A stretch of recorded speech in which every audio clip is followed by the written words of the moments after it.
Anchors up, sails at full. Welcome to the Sloopcast. How are you doing today, Kyle? Doing pretty well, Jared. Doing pretty well. How are you doing today? You know what? I'm doing okay. We're in week two. Got a new tradition, good tradition. I'm supposed to say that before, but hey, maybe the new traditions that I say it after. I lied, Jared. I'm exhausted. I've been traveling the last 2 days, getting up way too early. Kyle's a jet setter. That's the only. We're here. We are here though. We are here with another Know Your Enemy episode. This time we are going to be talking about the Broncos of Western Michigan. The Broncos, indeed. The Broncos come into this game 0-1. Let me switch the thing over. They, second year coach Lance Taylor. Last year they went 4-8, including going 3-5 in the MAC. The spread for this game is Ohio State minus 38.5. I want to point out something, Jared, because it's the first time seeing this. This looks like a hockey rink. I noticed my, hold on. I noticed that the lines that I use to make sure everything's lined up is, hold on. There we go. That's embarrassing. Okay. All right. That's embarrassing. But yeah, with those lines, it looked a lot like a hockey rink. Now, those are my guidelines that I'm supposed to turn off before the podcast starts. Very professional here, Jared. We're very professional.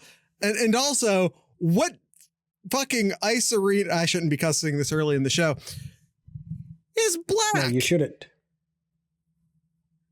What? I've heard of black ice before, but yada, yada, yada, yada. What do you mean a hockey rink? But they were straight. They were. No. Have you seen the graphs we have for like Sloop Cats or for Sloop Picks that have all the lines on it? Oh my God, if you could have seen the guy. You know what? We're talking about Western Michigan. These are the Broncos. Struggling team. I would say a team better than Akron. I mean, that is reflected in the spread. Ohio State's spread is 11 points, 12 points. It was 50.5 last week, right? Not 49. 12 points lower than it was last week. I don't see a ton of difference personally. I don't know, Kyle. What do you think about the Western Michigan Broncos? Yeah, I really don't see much of a difference here. Maybe a little bit better defense than what we saw with Akron here, but offensively, I didn't really see anything that really stood out to me here. I mean, it was only 1 week, and they played Wisconsin, lost 28-14. Which is a pretty good outing for them, or a bad outing for Wisconsin, depending upon how you choose to look at it. But yeah, between Western Michigan playing well last week against Wisconsin and Ohio State starting slow last week in the first half against Akron, maybe we see Ohio State come out a little bit more motivated this week. You might see Ohio State jump on Western Michigan more than they jumped on Akron. It's no longer Will Howard and Quinshon Judkins and Caleb Downs' first game in the shoe. They've played some other teams. They can shake that rust off. And again, learned maybe a bit of a lesson as far as, let's not also forget JJ Smith. He had some serious first drive rust. So, Ohio State comes into this game. Maybe they're a little bit more focused, a little bit more ready. the motivation might be a little higher at the beginning of the game simply because this team did kind of test Wisconsin last week, and Ohio State did start slow last week against Akron. So add that, first game jitters out of the way. We might see Ohio State, despite the fact that I do believe Western Michigan is a better team than Akron. You might see Ohio State jump on top of Western Michigan faster than we saw against Akron. Now, does that turn into more points? Does that mean that Ohio State will get another 52-6 victory like last week? Could they surpass that? Not necessarily. Ohio State had 2 defensive touchdowns in last week's game. That's not something even against a bad team that you can count on to replicate. I don't know. I think we might see Ohio State jump on Western Michigan faster in this game than we saw against Akron. But at the same time, that won't necessarily translate into a more decisive final score. Am I making sense? Yeah, no, it definitely are here. I hope to see a little bit more of a ground and pound type of game here. Looking at last weekend, Ohio State rushed for 170 yards. I was hoping to see more than over that 200 mark there. I agree. Against Akron. Western Michigan led up 196 yards last weekend to Wisconsin, 3 touchdowns on the ground. Again, I hope to see Ohio State surpass that, at least in yardage, against Western Michigan here. I agree. We talked about this in Scarlet and Grade on Monday. Was not excited about Ohio State's performance from an offensive line standpoint, specifically, maybe more specifically from a run blocking standpoint. We will see Will Howard run more this year, but that doesn't mean we're going to waste a ton of those body hits against MAC schools. Yeah. And he did really well. He only ran when he needed to. He on paper here, he ran 4 times here. Now, I don't know how many of those were kneels or whatever, but none. Yeah, he runs when he needs to. None? Okay. Brown took the kneel in the at the end of the game last week. Okay. He's going to have to save us at some point this season. Maybe not.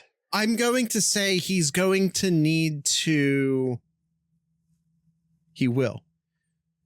He is going to save us. Okay. Not necessarily. He's a facilitator. He's a point guard. If Ron Harper passing to Michael Jordan so Michael Jordan can take the game-winning shot counts as saving us, save us Ron Harper, I guess. To me, that's his job. You got a bunch of talented dudes out there. Get them the ball. Play point guard. We don't need you to score. Get those clutch first. He's not going to have a drive, in my opinion, in a combative game this year, a game-winning drive that is all him. Mm-hmm. But he is going to get he's not going to have touchdowns or drives that are save us Howard touchdowns or save us Howard drives, but we will get some save us Howard first downs that will then keep those drives alive so that he can get the ball to Emeka Egbuka and Emeka Egbuka can shake a block and make a big play. To me, that's his job. To me, that is his job. Mm-hmm. All right, so some players here to kind of keep just notable players here. We have it on our board here. If you're watching us on our video on YouTube, quarterback Caden Wolf leads this offense here. Hayden Wolf, A plus. Well, an A name. I'm gonna give him an A name. A pretty efficient quarterback, 12 for 18.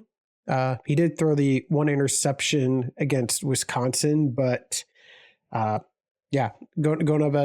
up against any Wisconsin team, you're going to struggle trying to move the ball and stopping Wisconsin from running all over you as well. But 12 for 18, not bad percentage wise, but yeah, it appeared like everything was just in front of the Wisconsin defense, and Western Michigan just couldn't really move the ball as well as they need to try to beat Wisconsin in the end. But yeah, Hayden Wolf, the quarterback here, running back Jalen Buckley had 64 yards and 2 touchdowns. Should be noted Wisconsin. Real quick that Hayden Wolf is one of a few players on this team from Old Dominion. Yes. Yep. Again, Jalen Buckley, 64 yards, 2 touchdowns for the Broncos. And their main wide receivers each had 2 catches. Malik and Anthony each had 2 catches each. Wasn't really as impactful as Western Michigan was hoping they would be here. And then to round out the offense here is names to know here for this Wisconsin offense, Western Michigan offense is Blake Bosma, who also had 2 catches as well. Yeah, and I think one of the strengths you'll see from this Western Michigan team, those are tough last names. Good job, Kyle. I'm not saying you did it right, but you put up a good effort. I'm the last person to check you on whether they were right or not. Like, I am not the back of the math book. I do not have the correct answers. Defensively, as Kyle pointed out earlier, this is an aspect of the team where we will see a bit of an upgrade from Akron. They have a really good pair of linebackers, Donald Willis and Boone Bonema. Isaiah Green is a really good defensive lineman up front, and I put Isaiah Green twice. On the defensive back is supposed to be someone else. I accidentally put. I'm gonna fix it. Kyle, you talk. I'm fixing the graphic. You never mind. Yeah. I got it. Bahal Cone is the defensive back. Yeah, he ties with the team with 10 tackles against Wisconsin last weekend here.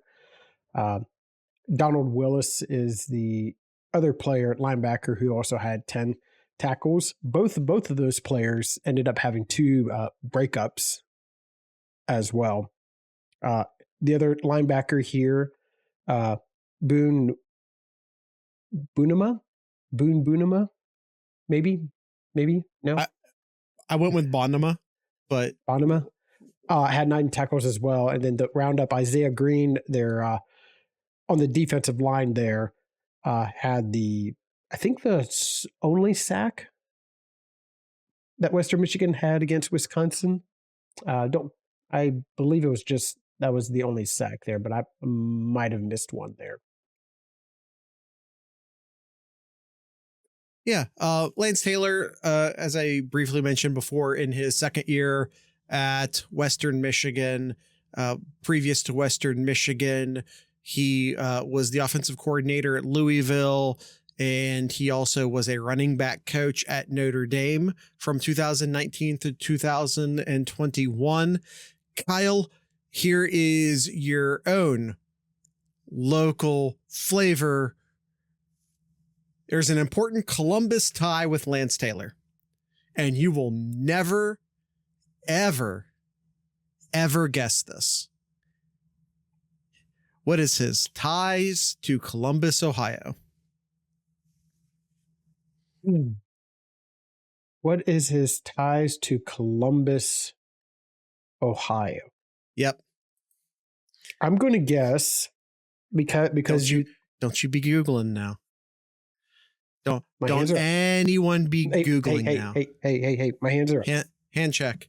No one in the chat either. So because of the way that you're phrasing this, Jared, of this way you're phrasing this, I'm going to say the Destroyers. Oh, you Googled it before. You cheated. There's no way in hell. My hands were up. What were you doing before? I'm reading what chat's saying here. So. You're such a cheat. There's no way in hell you got that. There's no way in hell. It's the way you were phrasing it. The way you were saying you'll never cheated. Guess this, Kyle. Spike says you cheated too. Spike said you cheated too. Because you were while I was talking, while I was asking the question, I saw you typing. You just got there, Kyle. We have look it up, Kyle. Look it up for a reason. You're very efficient at getting to the answer quickly. You cheated.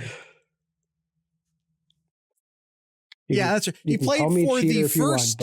He played for. I played Halo with you back when we had to play on the same system on the same TV, and you're a screen looker. There, I said it. You're a screen looker. I don't know where this is all coming from. All right, I guess all these years. He did. I guess all these years of your getting your butt whooped. Yeah, both on the video game side and in the sloop picks here is all coming forward now. Hey, so. I tied with you once. Once out of how many? Doesn't matter. I think it may at least once. It does matter. It does matter. it may have been multiple ties. He was played for the first instance because the Columbus Destroyers did come back for a brief moment. Okay.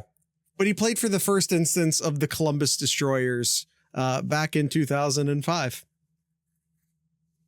He also played for a college team called Alabama. Am I pronouncing that right? But most importantly, he played for the Columbus Destroyers in 2005, the Arena League football team.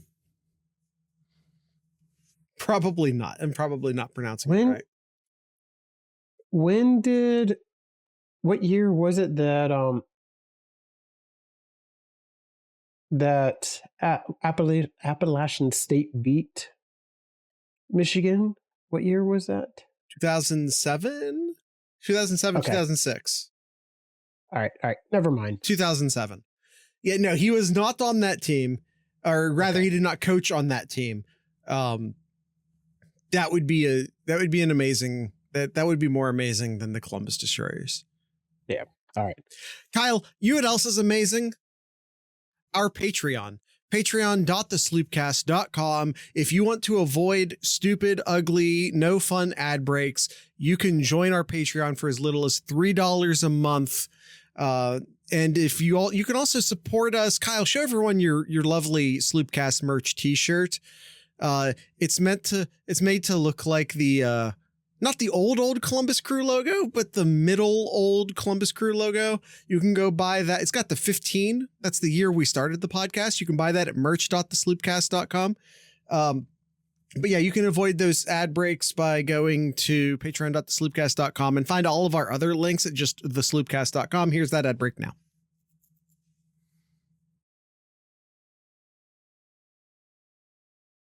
All right, Kyle, we are back. That was a decent transition. It wasn't a 10 out of 10. It wasn't a 10 out of 10, but I think it was like an 8.5. All right. Fair enough. All right. Let's get into some predictions, shall we? Let's get into some predictions for sure. Now, Kyle, we have a guest picker this week. Yes, tell us about this guest picker of ours. He is a Sloop Cat, which is what we call our Patreon supporters. He goes by the name Odin, and you haven't seen him type yet, but he is in the podcast studio right now. He might be working out. He might just be listening. But he is in the chat. I have risen. There he is. Odin is in fact with us. Kyle, are you going to read Odin's responses as we go? Yes, sir. All right. First up, under predictions, we used to call these the sloop sayers. A very clever name, I'll say. Maybe we go back to that. I don't know. Ohio State player to watch. I'm going with Josh Fryer. I miss the music. Yeah, me too. YouTube be YouTubing though. Can't really do that anymore. Unfortunately, Josh Fryer. Josh Fryer is my player to watch. He had a rough start to his season. You know, I think there was a lot of hype to, you know, him taking a big leap this year, his second year starting. You know, he has that sort of grown ass man, you know, card in his back pocket. So, you know, we're really hoping to see a big move forward for him. Didn't really see it against Akron.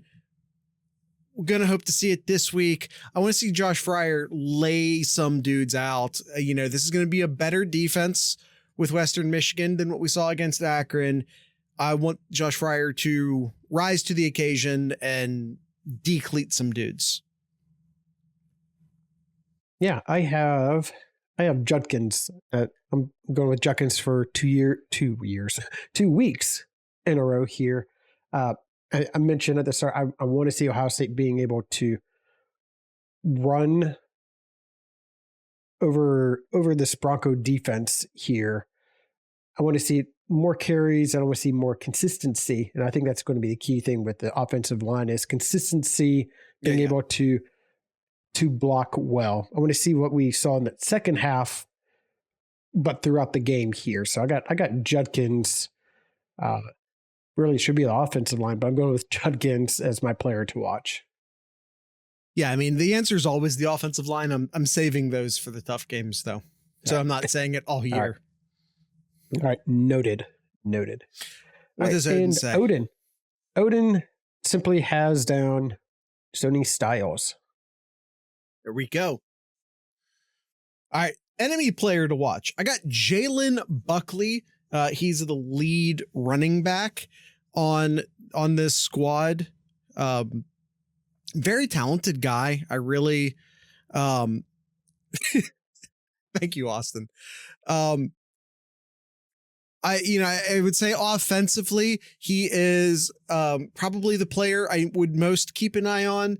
They actually have a really good running back pair. So offensively, probably their biggest strong suit is their running back pair. I don't know how well that's going to play out for them, quite frankly, against Ohio State. The defensive line and the linebackers look to be like on top of their game last week. So I don't necessarily expect that to get a lot better this week. So everyone pray for Jalen Buckley. But yeah, he's my enemy player to watch. And mine is the linebacker, Donald Willis. If Ohio State's going to have any success running the ball, they've got to make sure to keep Donald Willis from being able to make those tackles there. He tied with the team with 10 tackles last week against Wisconsin here. And if Western Michigan is going to have any success, Donald's going to have to step up. Odin with his player we did not mention, and that is running back Zahir Abdus-Salam. He had 5 carries for 22 running back yards. Pair. He would be the second of that pair. Mm-hmm. Yep, he had five carries and 22 yards last week against Wisconsin. Fourth year at Western Michigan here. Last year he had 470 yards and 5 touchdowns in the year. But yeah, as Jared said, it's a pair of running backs that Western Michigan will use here. Key matchup. I have what I think is a newfound strength for Ohio State in their linebacking core. I know Hicks had some first game issues, and I'm going to chalk it up to first game issues. We don't yet know the status of Cody Simon, if he's going to be playing this week. We don't know if he's going to be playing this week. He missed last week, but Averill Reese really took advantage of the opportunity. Even if it was mostly later in the game, he had an excellent football game. Sonny Styles, of course, had an excellent football game. Powers got a touchdown later in the game. Really excited about the future that Ohio State's linebacking core, I think we had a few off years with the linebacking core. I think we're coming back in with building off of what Steele and everyone did last year, transitioning maybe into more of an athletic phase with the linebackers. I'm really excited about the future of linebacker at Ohio State. And I've already said that I think that the strength of Western Michigan is their running backs. So my key matchup, Ohio State's linebackers versus Western Michigan's running backs. All right. I believe both Odin and I picked the same here, and that's the offensive line of Ohio State versus Western Michigan's defensive line. I put as well as the linebackers too, because the linebackers are going to really play up a lot to try to stop Ohio State's running attack here. But Odin also did say, I completely agree, Odin. I mentioned this just earlier. O-line needs to improve to help out Judkins more. Yeah. All right, Kyle, here it comes. The spread is 38.5 points. Will Ohio State, in your opinion, cover? Oh, that is a question. I've looked at the past few years of Ohio State, and they haven't really done all that great, especially in the trying to cover in terms of teams that they should absolutely dominate. Sure.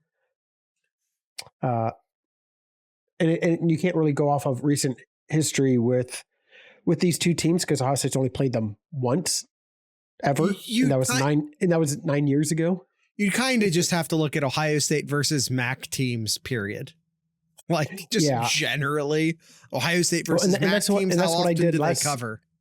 And that's what I did last week because of the success Ohio State has had traditionally against the MAC. Success against the spread, though. But that didn't pan out that well.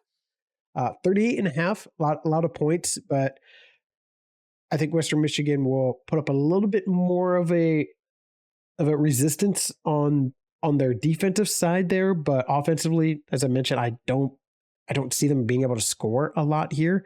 Yeah. But I do think Ohio State has the power and the defense to potentially get a shutout here.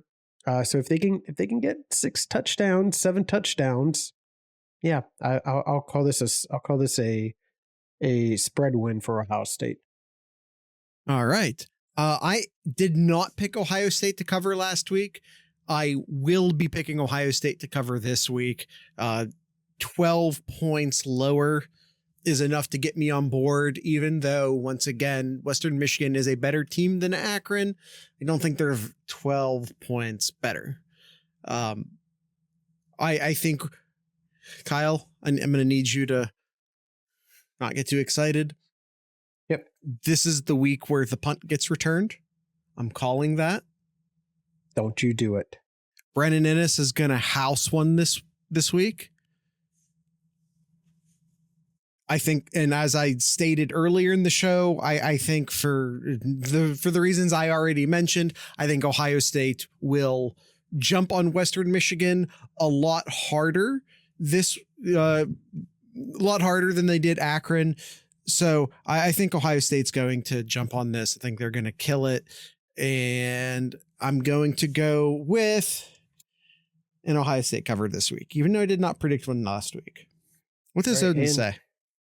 Odin has Ohio State to win and cover. He has a final score. Nope, we're doing final scores. Yep, we might as well go right into that. He has Ohio State 59, Western Michigan 7. And I have Ohio State 10 less points there, 49-7. Kyle, this is the point in the show where I would like to point out that I was 1 point away from predicting last week's game correctly. But you didn't. Got closer than you. But you still didn't. You were still wrong. Just like the rest of us. Still closer than you. That's not the name of this game. Sure it is. Listen, if you want to be a child and view things in black and white terms, that's great. I predicted 52-7. It was 52-6.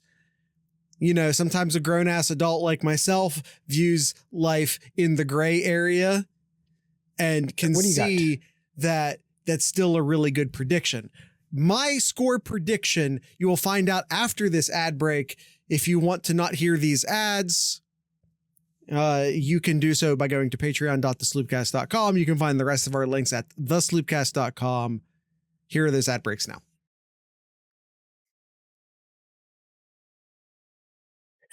Yeah. I'm on top of my tease game today. I'm on top of my transition game today. I took my Adderall. I'm on top of things.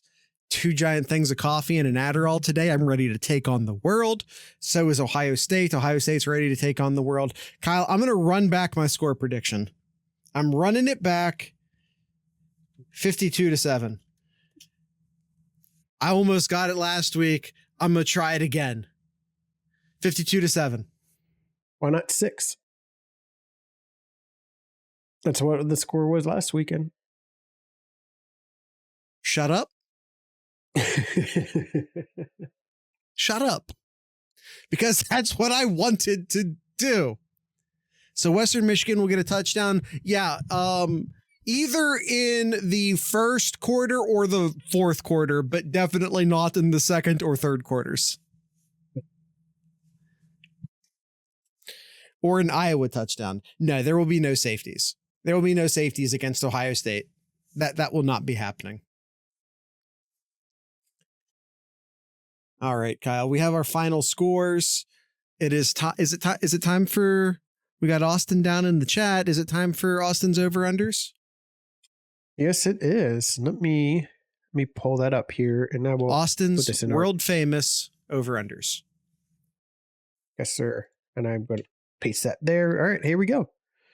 First one for over-unders for Western team up north. Austin, don't undersell yourself. You're a very important part of this failing podcast. Will Howard, first one here. Will Howard pass attempts. 23.5. I will say he did last weekend. Yeah. I'm just you double sure? checking my notes. Yep. 28 attempts against Akron. Yeah. If I'm going with my theme of running the ball more than they did against Akron, I'm going to go under. I think they will run the ball a lot. I think they will put the game away a lot, but I think they're still going to mix in a fair amount of passes. 23.5 just feels very low, and that's a great number. Again, because I think they'll get up big, because I think they'll run a lot. It is a good number, but it's low. I think the correct number of throws for Howard, I would put it like 25. Therefore, I will go over. All right. Next one is Western Michigan team receptions. Okay. At 9.5. They had 12 last weekend against Wisconsin. I mean, completing 10 passes feels like it's very achievable, even if you're a vastly overpowered football team. Do you remember how many Akron had last weekend? I do not. Won't you tell me? 18. Yeah. Does that change your thoughts about the number of receptions Western Michigan will have? No, I mean, I thought 10 was very achievable. I still think 10 is very achievable. The book's out on Ohio State. It has been for years. You have to throw the ball quickly. Western Michigan will throw the ball quickly. There'll be lots of swing passes, maybe some wide receiver screens. They know they have to get rid of the ball in under 2 seconds more often than not. And they will do that, and that'll lead to some cheap, easy completions. I think they can hit 10. I mean, it's not like if this was like limited to the wide receivers, then we could have a conversation. But if you're going to give me running back receptions and tight end receptions, then I'll take the over. I'm going to take the over. Yep, I'm taking the over as well.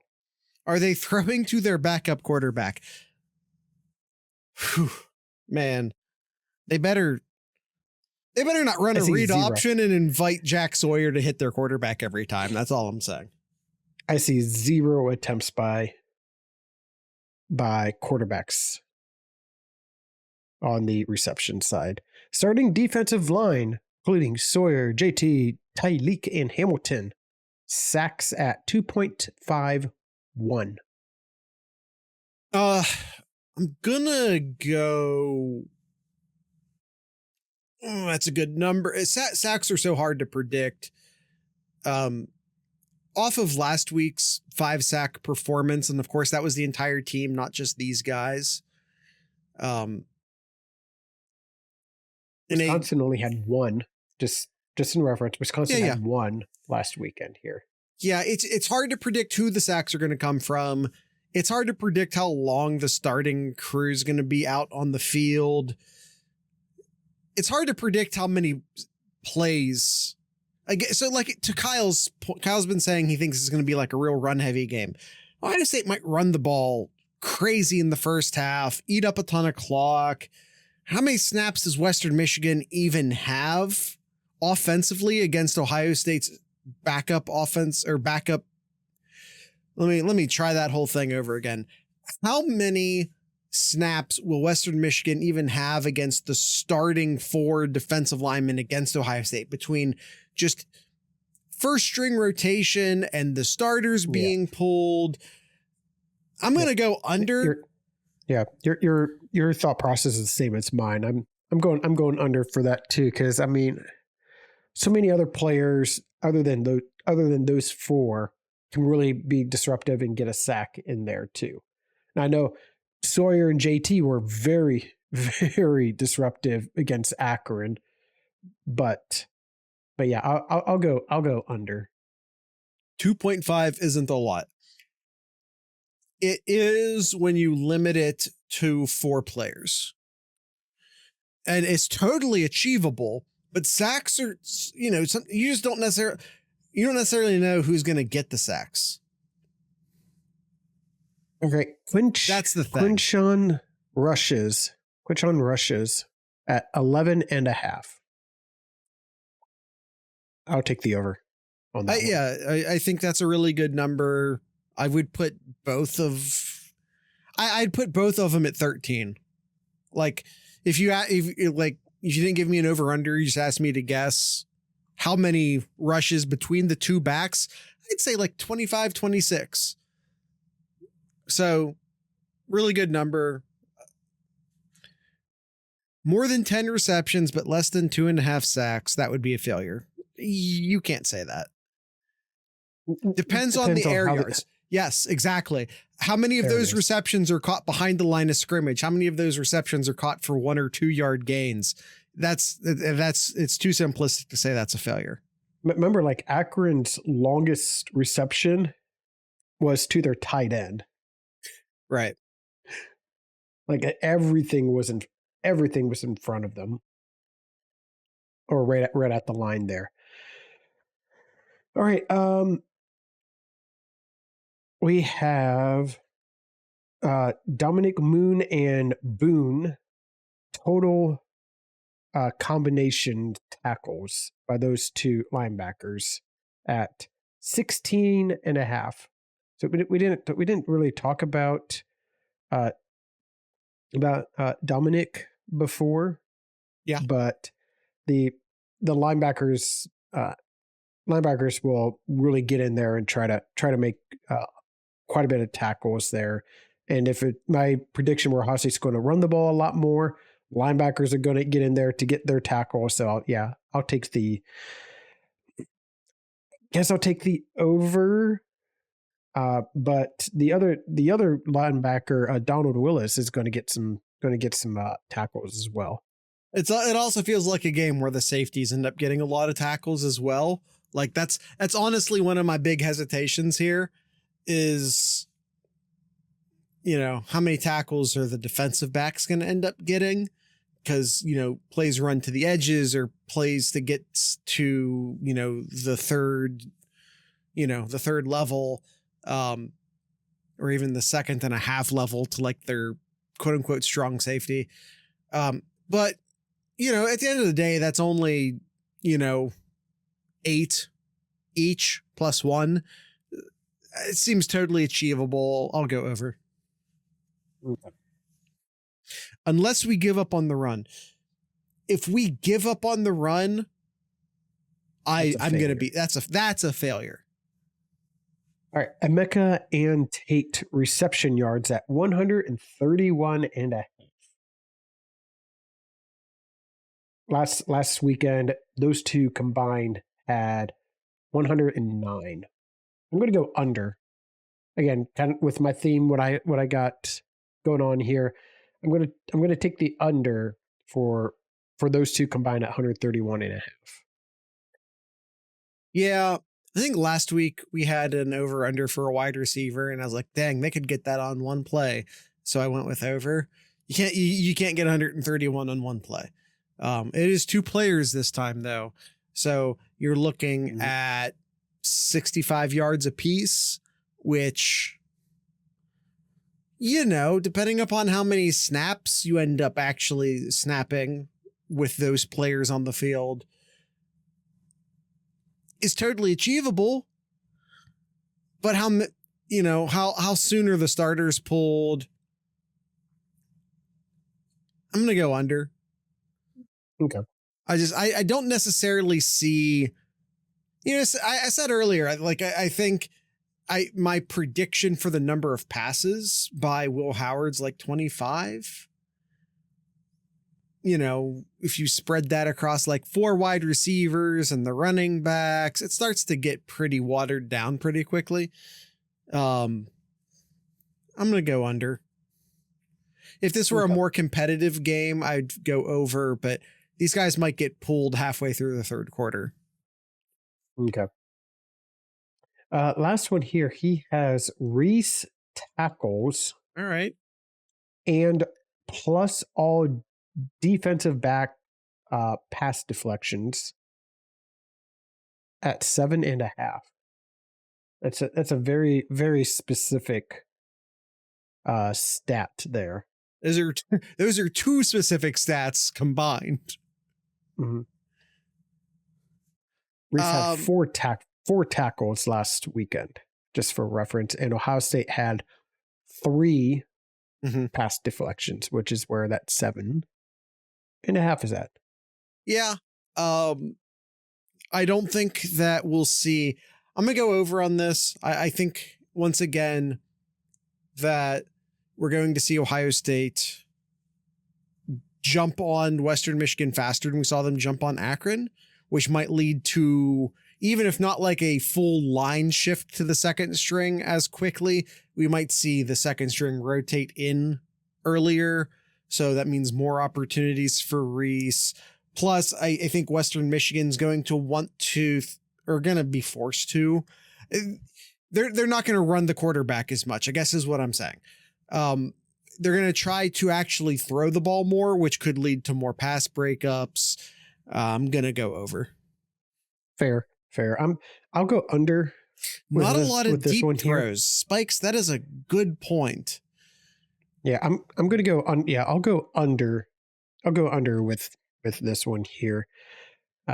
Again, just going statistically here, Wisconsin only had one pass deflection. Again, I don't think Wisconsin has that great of cornerbacks, but still going off of statistically here, what I'm seeing here. Yeah, Kyle. Well, how many tackles did their third string linebacker get?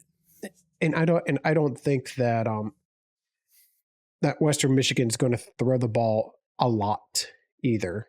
Like they're going to get down. They're going to get down heavy and fast, and which would lead to more throwing. Not necessarily. I mean, if the game's already put away, they may not try to really. They're just going to pack it in.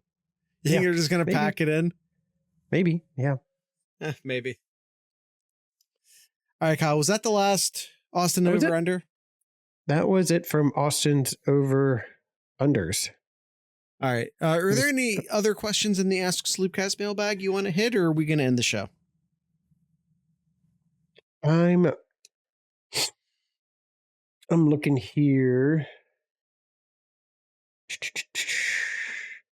Nope. None for the Ohio State game here. So no, I think that's it. That's it. That's the end of the show. Kyle, do you have anything in Kyle's corner? Oh wow, we're just going right into that, aren't we?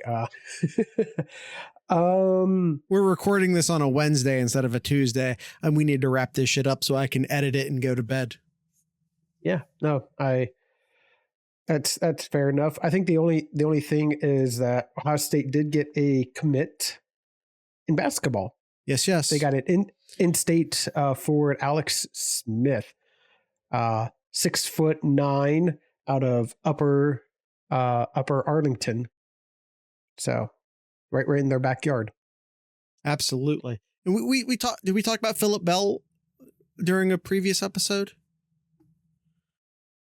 I think so. Ohio State gets an offer from wide receiver Phillip Bell. If we didn't, yeah, we did. Yes, okay. Yes, we did. That kind of almost finishes the class. Offer, no commitment, Jared. Huh? No, Phillip did commit. We're talking about the wide receiver, 2020. Phillip Bell, wide receiver out of California. Yes, he did a verbal commit. Gave us an offer.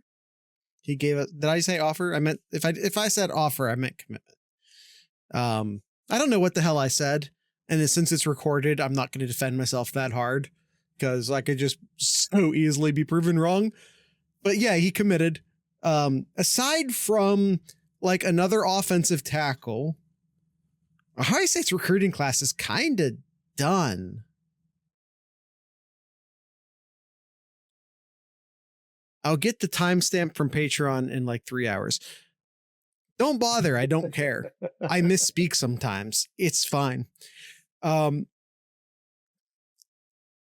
yeah, right, again, aside from getting another offensive lineman or two, I think Ohio State's recruiting class is almost done. Now they probably are going to have to pick up another corner because Offord might flip. So we might go back into the market for another corner. But other than that, Ohio State's recruiting class is almost done already, and it's September 4th. All right. Anything else in Kyle's corner? Nope. All right. That's it. That's the end of the episode. Tonight's ending music brought to you by a Cleveland-based band called Signals Midwest. If they're not from Cleveland, they're from Akron, because sometimes I don't know which bands come from which towns. If I'm being honest, I mix those two up a lot. But Signals Midwest from at least Northeast Ohio somewhere. Name of this song will be West Side Summer. So with all that being said, I'd like to encourage everyone to drink local beer, listen to local music, and of course, support your local podcasters. Once again, these are Signals Midwest.